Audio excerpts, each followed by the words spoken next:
Bonjour à tous, c'est Jenny Garden, je suis médium conférencière et énergéticienne. J'espère que vous allez bien. Alors aujourd'hui, je vais vous parler des annales akashiques et je vais vous expliquer ce que c'est. Alors, les annales akashiques, donc déjà, c'est quoi l'akasha? L'akasha, c'est une source de connaissances qui, qui concerne en fait toutes les âmes. Donc cet akasha, c'est un lieu vibratoire qui est neutre, qui n'est ni dans des hautes vibrations, ni dans des basses vibrations. L'akasha est souvent symbolisé par une grande bibliothèque, où on a pour chacun, pour chaque âme incarnée, un livre qui va être l'histoire finalement de cette âme. Donc un livre par âme qui va regrouper toutes les incarnations, tout ce que vous avez pu vivre, tout ce que vous avez pu connaître, tout ce que vous avez pu ressentir, etc. etc. En fait, l'akasha, c'est comme un grand ordinateur qui rassemble toutes les données de toutes vos incarnations et de toutes les incarnations des âmes qui sont actuellement incarnées. Donc effectivement, la symbolique de la bibliothèque, c'est un symbole très humain, parce que ça nous parle bien, parce que c'est une image qui est très parlante pour nous. Maintenant, si ça se trouve, ça ressemble pas du tout à ça. Je pense pas que ça ressemble à ça vraiment. Donc cet akasha est protégé par des gardiens qu'on appelle les gardiens de l'akasha. Et ces gardiens sont des esprits neutres. C'est ce que je vous expliquais tout à l'heure. L'akasha doit être neutre parce que on va avoir dans toutes ces données qui vont être regroupées au même endroit, dans des livres différents, on va avoir plein de choses. On va avoir des émotions positives, on va avoir des émotions négatives, etc. Et il y a besoin que ces choses-là soient dans un lieu neutre. Et du coup, que ces données qui sont conservées dans un lieu neutre, finalement soient gardées aussi par des esprits qui sont neutres. Pour éviter des parasitages, pour éviter que des esprits à haute ou moins haute vibration, vibration basse, puissent venir interférer justement n'importe comment sur n'importe quelle âme et modifier des données ou faire quelque chose qui pourrait être contradictoire avec le but de cet akasha, qui est de garder les souvenirs pour que justement on puisse accéder à certains moments pour évoluer en fait. Alors, je suis en train de relire un petit peu mes notes, voir s'il y a des choses pour l'instant que j'ai pas évoquées. Donc effectivement, l'akasha empêche les esprits de haute ou de basse vibration de manipuler les souvenirs et les données de l'âme. C'est comme ça que je l'ai écrit. Voilà, donc pour garder la véracité de ce qui s'est passé dans vos vies antérieures, pour que vous puissiez avoir les bonnes infos si vous avez besoin d'accéder à ces données, à ces annales akashiques. Donc ça rassemble toutes les informations des vécus de toutes les âmes incarnées, donc ça je vous l'ai déjà dit. C'est accessible à tout le monde, au sens où c'est accessible à toutes les âmes qui sont actuellement incarnées. Quand on n'est plus incarné, quand on a terminé son cycle de réincarnation, le livre qui nous concerne part autre part. Ça en va de l'akasha. Et en fait, on peut accéder effectivement, donc toutes les personnes qui sont incarnées peuvent accéder aux annales akashiques, à leurs annales akashiques, parce qu'on ne peut pas accéder aux annales akashiques des autres de manière spontanée comme ça. Il faut être autorisé. Donc il y a une exception, c'est-à-dire que si moi je vais voir mes annales akashiques, Non, en théorie, personne d'autre que moi ne peut accéder. Il y a quelques exceptions, je vous les donne après. Comment on accède à ces annales akashiques?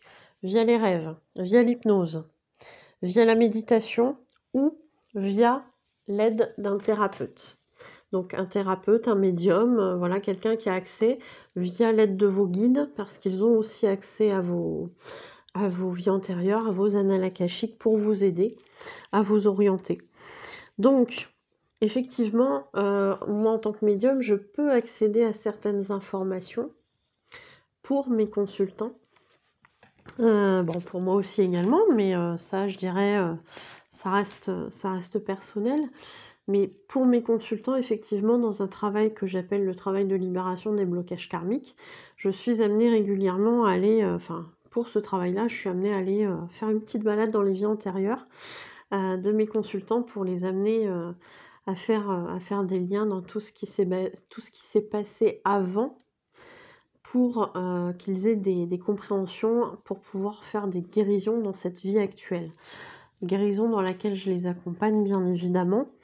Mais voilà, ça m'est donné aussi d'accéder parfois parce qu'on me le dit lors d'une consultation, prends ton jeu de vie antérieure ou ça attention, la personne est en train de t'évoquer une situation, clac, on me dit vie antérieure, voilà. Et là on sait ce qu'il y a à faire, etc.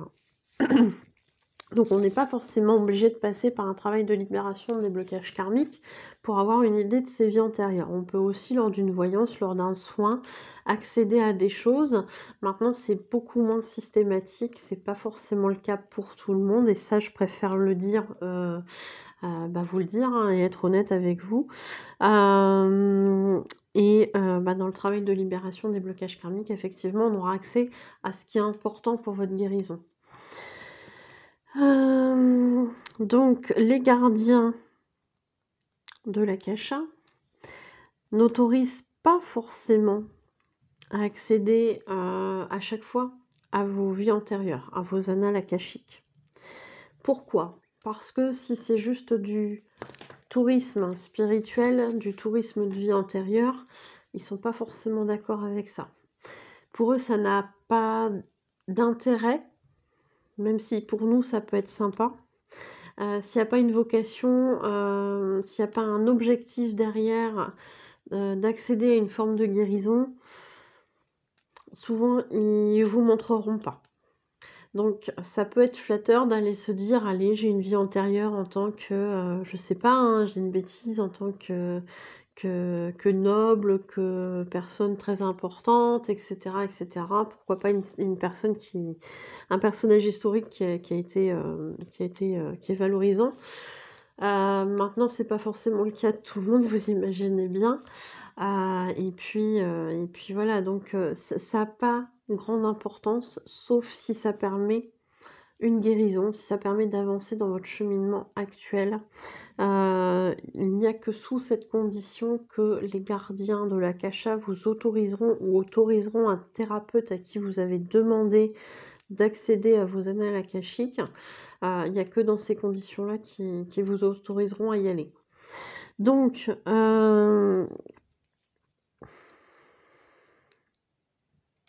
il y a aussi un aspect que j'ai pas forcément évoqué jusqu'à présent. Si toutefois vous avez accès à vos annales akashiques, il y a très peu de chances pour qu'on vous montre des images d'un traumatisme.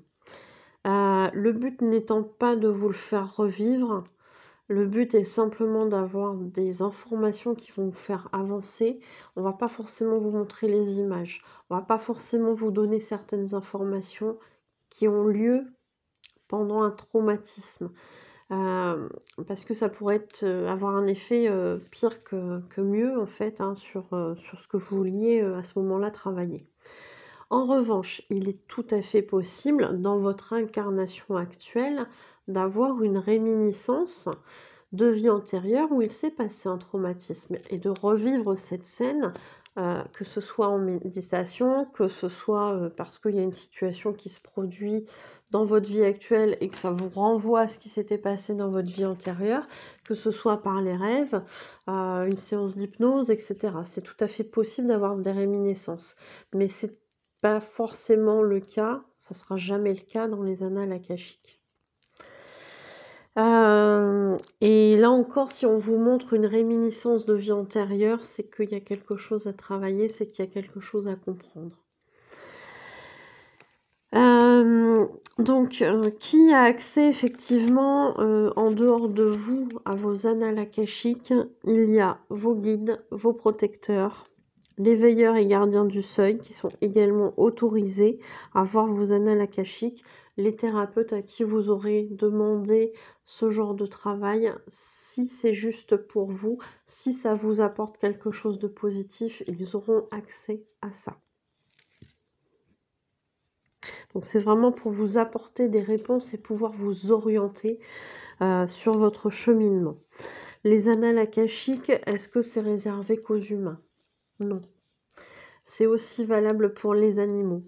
Par contre, pour tout ce qui est végétal, là, ça va être plutôt du ressort de la terre, des élémentaux, etc. Donc il n'y a pas d'annale akashique pour le règne végétal. Par contre, pour le règne humain et animal, oui, là, vous aurez des annales akashiques. Voilà, voilà. Donc j'espère que ça vous aura plu, ce sujet sur les annales akashiques. C'est passionnant, moi, quand j'arrive à aller dans les vies antérieures, alors que c'est pas forcément prévu. Enfin, c'est toujours des voyages très surprenants et pleins d'émotions. Quand c'est sur un travail de libération des blocages karmiques, on sait qu'on va peut-être pas avoir forcément des informations très joyeuses, mais voilà, ça permet des belles libérations par la suite. Je vous mettrai en haut la vidéo sur le travail de libération des blocages karmiques. Vraiment, c'est quelque chose de très complet, de très positif pour énormément de gens.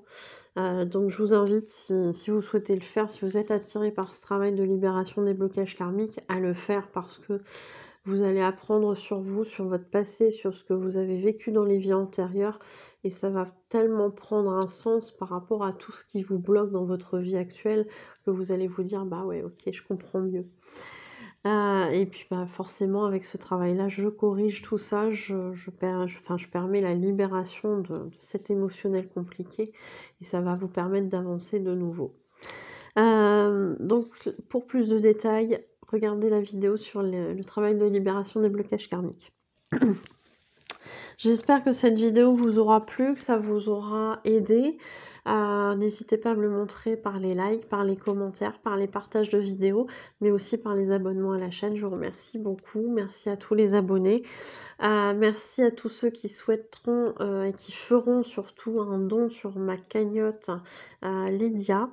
Vous avez le lien dans la description de la vidéo. Ça me permet notamment d'acheter du matériel et notamment des oracles pour améliorer la chaîne. Merci beaucoup. Pour tous ceux et toutes celles qui souhaitent se renseigner sur mes prestations, sur les prestations que je propose, n'hésitez pas à aller consulter ma page professionnelle Facebook, Jenny Garden, médium, énergéticienne et conférencière, dans l'onglet service. Pour toutes les personnes qui souhaitent prendre un rendez-vous, que ce soit pour une voyance, une guidance, un soin énergétique avec ou sans tambour chamanique, tambour chamanique avec lequel j'arrive aussi à travailler sur les vies antérieures, mais pas que. Donc on peut faire pas mal de choses aussi avec le tambour chamanique. Je vous mettrai la vidéo également en haut à droite. Et bien voilà, pour toutes ces personnes qui souhaitent une prestation, n'hésitez pas à prendre rendez-vous et à me consulter, à me contacter, pardon, via les coordonnées qui se trouvent à la fin de la vidéo. Je travaille également sur d'autres choses, les interprétations de rêves, le travail de libération des blocages karmiques, j'en ai parlé dans cette vidéo. Je travaille également sur les contacts défunts, sur les messages de votre flamme jumelle, les messages de votre âme, les messages de vos guides spirituels. Et puis je mets en place aussi des ateliers méditation, ateliers pour apprendre à interpréter les oracles, ateliers pour apprendre à vous servir d'un pendule, ateliers pour apprendre à vous protéger, et atelier magnétisme. Donc il y a pas mal de choses qui sont en train de se développer et de prendre de l'essor. N'hésitez pas à me contacter si vous souhaitez vous inscrire. Le 5 novembre 2022, j'organise une journée conférence où le matin, il y aura une conférence, sur l'éveil spirituel, accompagnée, d'un message pour ceux qui le souhaiteront. L'après-midi, il y aura une conférence sur l'au-delà, les signes de nos défunts et cetera, comment ça se passe pour eux là-haut. Et puis, je vous encourage très fortement à prendre une photo d'un défunt avec qui vous avez envie de communiquer. Il y aura un contact défunt, lors de cette conférence, l'après-midi. Pour ceux qui n'auront pas eu la chance d'avoir un message, parce que je ne suis pas, la seule dans l'histoire, et si votre défunt n'a pas envie de communiquer, directement par le biais d'un médium, ou si c'est pas possible, à ce moment-là, vous aurez quand même un message, voilà, de l'oracle. Donc vous repartirez pas sans rien. Les 2 conférences, chaque conférence pour, un participant, coûte 15 €. Si vous souhaitez participer aux 2, vous aurez une ristourne. Donc la conférence se passera sur Abbeville, dans le 80, et voilà, si vous êtes intéressé, n'hésitez pas à vous inscrire, les places seront limitées. Et pourquoi je fais payer, cet événement? Parce que je loue une salle exprès. Donc voilà, si vous souhaitez, avoir des renseignements, vous me contactez, par mail, par les réseaux sociaux, vous trouverez mon numéro de téléphone, et on en discute, si vous avez des renseignements, des questions à poser. Je vous remercie de m'avoir écoutée, je vous souhaite une belle journée ou une belle soirée, et je vous dis à bientôt. Prenez soin de vous.